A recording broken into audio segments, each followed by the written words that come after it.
This Wednesday night at 9 p.m. Eastern over on Twitch, we have a very special edition of live NFL trivia. It's our first ever jackpot game, which means we're giving away over $150 in cash prizes to whoever wins, and that number could potentially go up. It's our biggest game yet, so you won't want to miss it. Come on over and test your football knowledge to win our largest cash prize yet. And now, on with our feature presentation. For close to 30 years, Fox has been broadcasting NFL games. How Fox went from this upstart network to a major player in the industry in less than a decade is quite remarkable, and the whole process behind how Fox got the NFL was fascinating. And for the most part, Fox has done a great job broadcasting games and innovating the way the game is shown on television. Some of their ideas, like the score bug being on the screen for the entire game, or their pregame show incorporating elements of comedy and not feeling so stiff, are ideas that other networks have tried to copy, and are ideas that have largely been positive on the way the game is shown today. This is not one of those ideas, because this broadcast was an absolute disaster. In 1995, for some reason, Fox decided to have Jimmy Johnson and Terry Bradshaw call a game together. I don't mean a three-man booth with a play-by-play person and then Johnson and Bradshaw on color providing analysis. I mean just the two of them, in the booth, together, with no play-by-play man. A two-color commentator game. I think just about everyone knew that this was going to be a train wreck of epic proportions, and sure enough, to the surprise of no one, it was. And this is the story behind the worst broadcast in the history of the NFL on Fox. Before I talk about the broadcast and just how bad of a disaster it was, we need some context to understand the game that Fox was broadcasting, and why they had this incredibly awful idea in the first place. It's week 15 of the 1995 season, and this meant that for the first time all year, we would be getting a nationally televised Saturday game. This meant that at 4 o'clock Eastern on Saturday, December 9th, the entire country would be able to tune into Fox and watch the same game. And the game that was being aired? It was the Arizona Cardinals traveling to San Diego to take on the Chargers. Maybe the NFL executives and schedule makers thought that this could be a good game on paper at the start of the season. The Cardinals were 8-8 the year before, and seemed like they were on the right track with Buddy Ryan. And the Chargers represented the AFC in the Super Bowl for the first and only time ever. However, the game was looking like a dud. There are some matchups that look good at the start of the season and then look incredibly unappealing once the season plays out and the game draws closer. And this was definitely one of them. Arizona entered this one at 4-9 with the worst record in the NFC and the worst point differential in the conference by a lot. Not only was their minus 119 point differential the worst in the NFC by 59 points, but it was tied for the worst differential in the NFL alongside the Indianapolis Colts. And San Diego entered this one at 6-7. They were still alive in the playoff hunt because they were only one game back of a wildcard spot, but they were disappointing at the start of the year, and entered this game having lost 6 of their last 9, playing well below expectations. Fox needed a way to spice this game up. They needed something innovative to get people to spend their Saturday tuning into a game between two below 500 teams that did not have huge national fan bases and were not playing good football. And that's when David Hill, the president of Fox Sports, had an idea. In 1980, NBC had a nationally televised Saturday game between the New York Jets and the Miami Dolphins that drew a ton of buzz because there were going to be no announcers. In 1981, NBC tried a similar thing for their nationally televised Saturday game between the Jets and the Browns by only having a play-by-play man and no color commentator. What if Fox tweaked with the traditional announcing formula, much like NBC did back in the 80s when they needed to spice things up? And with that, Hill's idea was hatched.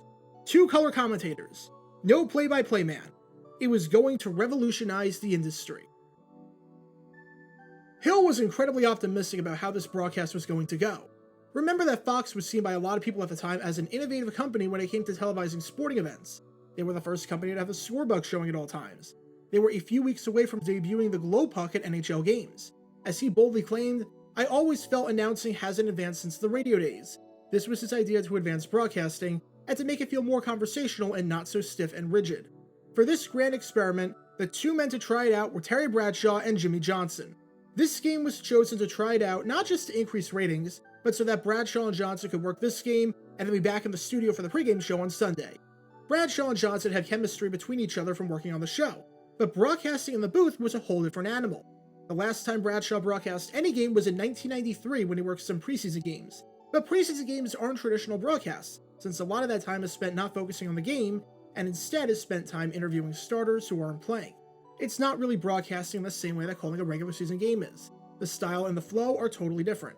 This meant that the last time Bradshaw legitimately broadcast a game as a color commentator was in 1990, when he was still working for CBS. As for Johnson, he had never done a game before. This was his first time in the booth, period. So instead of having seasoned veterans who knew what they were doing, you had no play-by-play guy, a man who had never done a game before, and a man who hadn't done a game since the Soviet Union was still around. That won't be a disaster at all. And to make matters worse, Bradshaw was a nervous wreck before the game. Even though he did a few rehearsal broadcasts with Johnson leading up to the game, Bradshaw did not feel prepared at all. He liked the idea of studio guys doing games to get out of their shell, saying that studio guys can get stagnant in the studio, but he said that he was really nervous. He was worried about coming out from under his security blanket, was worried about people picking the broadcast apart, and was worried that he was going to talk too much. That's always a good thing for your announcer to say before going on the air in front of millions of people in a grand experiment. Backing that up was Vern Lundquist, who knew Bradshaw personally and said that he was stressed out and fatigued, saying that's a side of Terry I don't know. Everything about this broadcast seemed like it was going to be a disaster. Little did we realize just how much of a disaster this experiment was going to be. You might be asking yourself a very valid question. When you've got two color commentators working a game together, how does play-by-play work? Does someone step into that unfamiliar role? Does Terry Bradshaw take the lead, or does Jimmy Johnson take the lead? Either way, it's going to be awkward and it's going to be a weird fit, but who's taking that spot? Well, the answer is no one. There was no play-by-play. Imagine a three-man booth like the one that's currently on Monday Night Football, where Brian Griese and Louis Riddick are talking to each other after the play, but now imagine that there's no Steve Levy, and Griese and Riddick aren't talking at all when Levy would be speaking. Well, that's exactly what happened here. You had Bradshaw and Johnson talking after the play, and no one talking during the play. And that led to lots and lots of dead air. Take a listen to this one part of the game.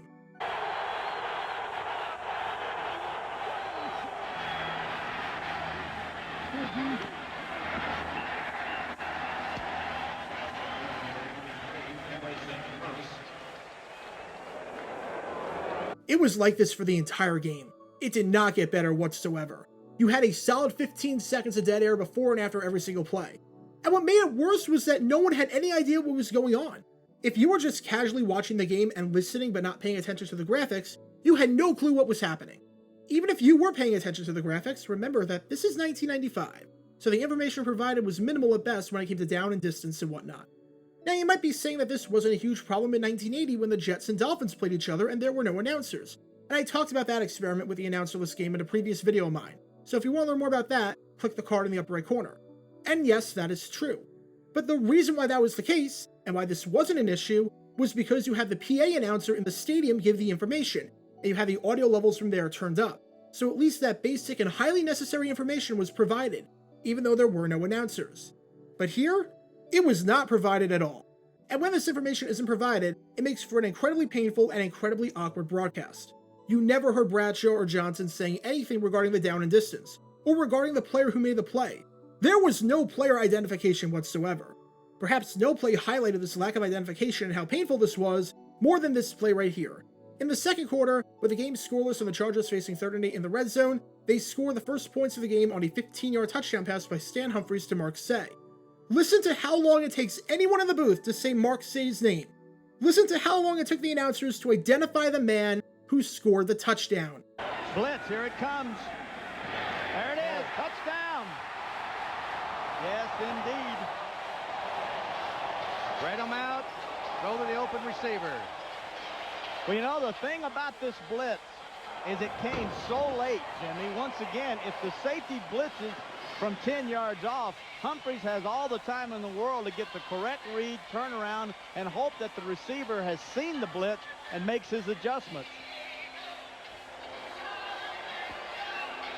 Mark Say, what? I mean, that's just inexcusable, especially since you're talking during the play.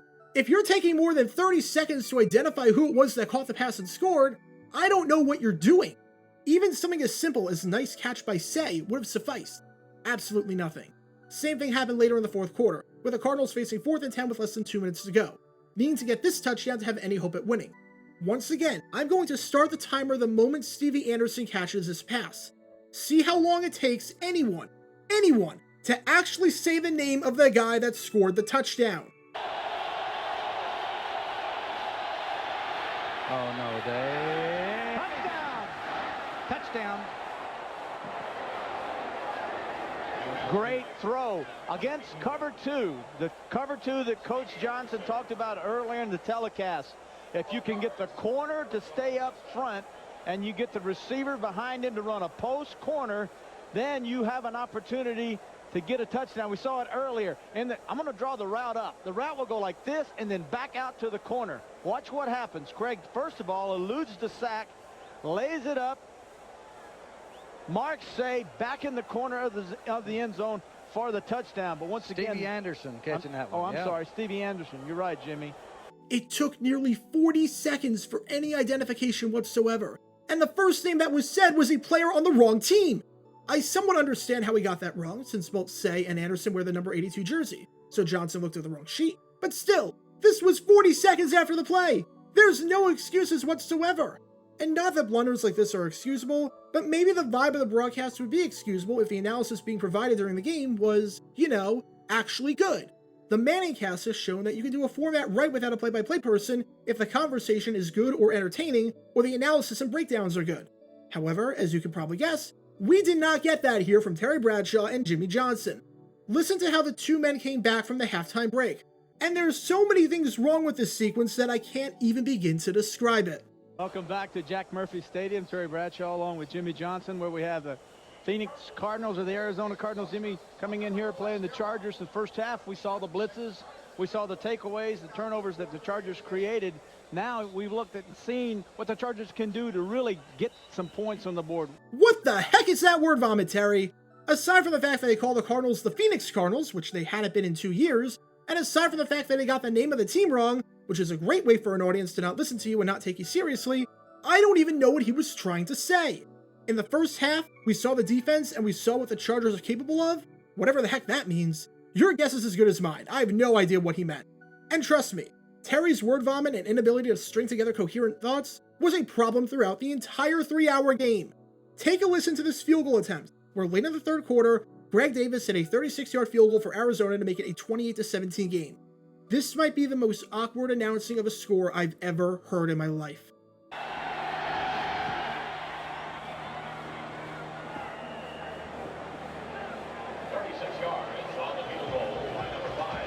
And we have 17-28 Arizona Cardinals chasing San Diego Chargers.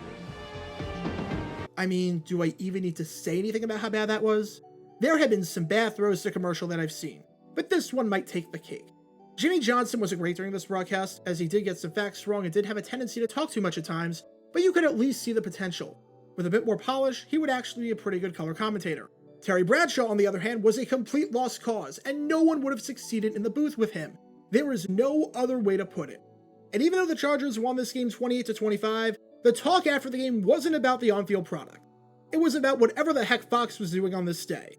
Because to say that this broadcast got panned would be a massive understatement. There are very few things that football fans can unanimously agree on. There are very few things that the world can unite on. This was one of them. Because in the aftermath of the game, the reception was universally negative. Outside of David Hill, who was thrilled and thought it went so well that he was seriously considering doing this again in 1996, no one, and I mean no one, actually thought that the broadcast was good, as it was panned by media outlets and fans left, right, and center. The New York Times called it dismal and annoying, called Bradshaw in need of guidance, and said if you were puttering around the house, listening but not watching, you never know what was going on. The Los Angeles Times said that Johnson and Bradshaw would be wise to keep to their studio jobs, and said that the broadcast needed way more structure. I dug high and low, and I could not find a single positive review of this broadcast. It was that bad. Safe to say, Fox never tried this again. Terry Bradshaw and Jimmy Johnson would remain in the studio and would remain fixtures on Fox's pregame show, where they still are to this day.